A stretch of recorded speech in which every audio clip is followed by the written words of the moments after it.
Hi everybody, my name's Emma and today I'm going to talk about my keto experience. For those who haven't tried it, it is definitely worth it. I had been on it for a few weeks and I definitely had noticed a difference. I love eating eggs, so every morning I eat eggs and probably add a bit of bacon to that, sometimes avocado. I changed it up every day. I even did this really awesome recipe where I mixed up my eggs and some ham and I shoved it in my waffle maker. Oh, that was so good.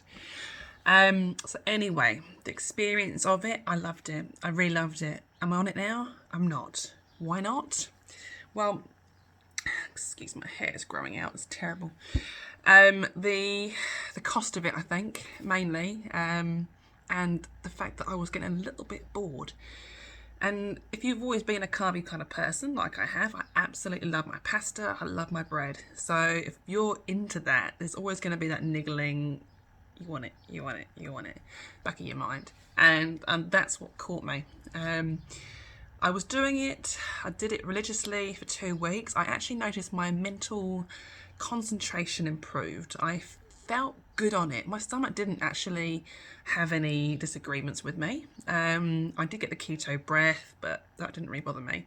And I actually lost my appetite. I wasn't eating as much as I used to because of all the protein and fats that I was consuming. So I did really, really enjoy it. I didn't monitor my macros though, so I was kind of guessing. I hardly had any carbohydrates anyway, so I was figuring out I was probably eating sometimes too many fats one day, or one day I'm probably eating too much on the protein side but not enough fat. You do need to monitor it to get the best results. I did lose, however, I think 2 or 3 kgs. So I was really impressed with that. I know that at the beginning you lose water, and that's fair enough. I made sure I drank lots of that anyway, but it didn't come back on again. So I do think that it's worth doing, even just for a short period of time, just to see how you go. I did try some new meals. I never like cauliflower because I generally just steam it and plunk it in the plate with my veg and meat and as a roast dinner. But I never actually made the cauliflower mash. Now that was delicious. Basically, you just steam the mash and add the cheese and garlic to it, melt the cheese, grill the cheese. Oh, it was just... oh yeah, and putting cream cheese in it. Oh, that was so divine. And something I've never normally tried before. So I was really impressed with that. So it definitely opens your mind to what else can I eat? How can I make this really tasty? There is so much help on YouTube about how to do it. There's a guy that goes through so many different recipes and a huge amount of ideas. And there's obviously Facebook pages that you can use. But I'll definitely give it a go. It has got beneficial... it's beneficial for people with inflammation and obviously the energy, concentration definitely helped me with. I have ADHD. I don't take medication. I definitely felt that was definitely helping me. I felt good on it. I felt healthy. I had a good energy to it too. I'm not a huge eater on veg, to be honest, so it kind of suits me that way, but I do normally like my cheese sandwiches for lunch and pasta and that kind of thing, so it's quite hard to take that out. And I think it would be easier if I didn't have a family to cook for too, because I always felt like I was missing out on those yummy extras that they were having. And sometimes a family member will have a birthday, or there's someone brings around cakes, and it's quite hard to resist.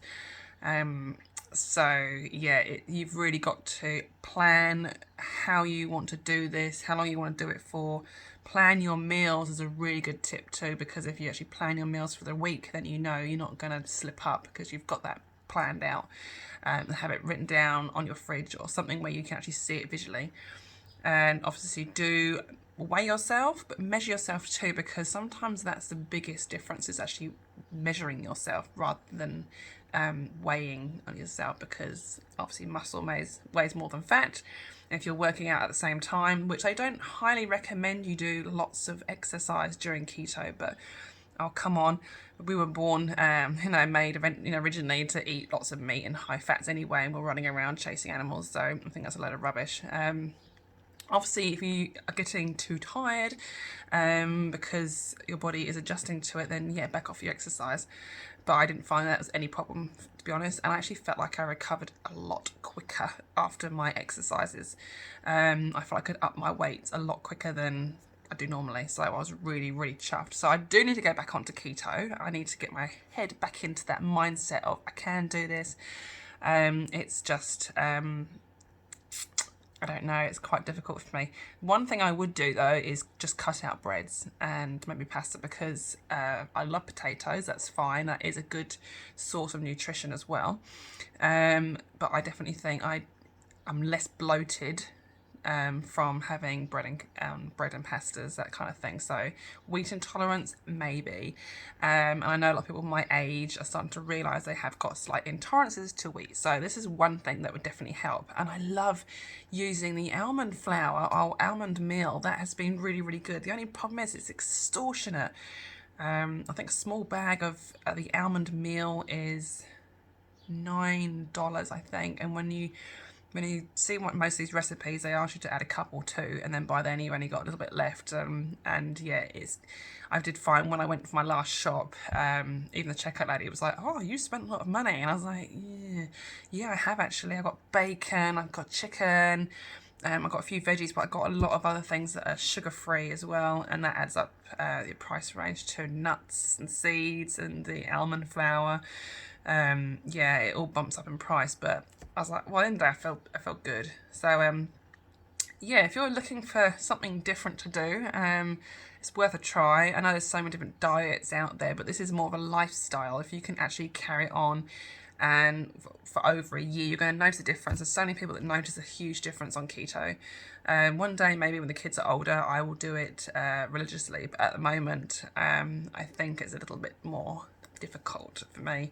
And I prefer the seasonal vegetable in the summertime over in New Zealand rather than the winter vegetables.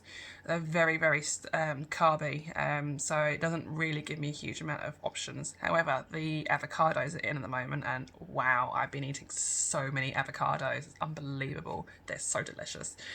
So yes, yeah, have a go and see how you go. And yeah, just comment to tell me what you thought of it, keto.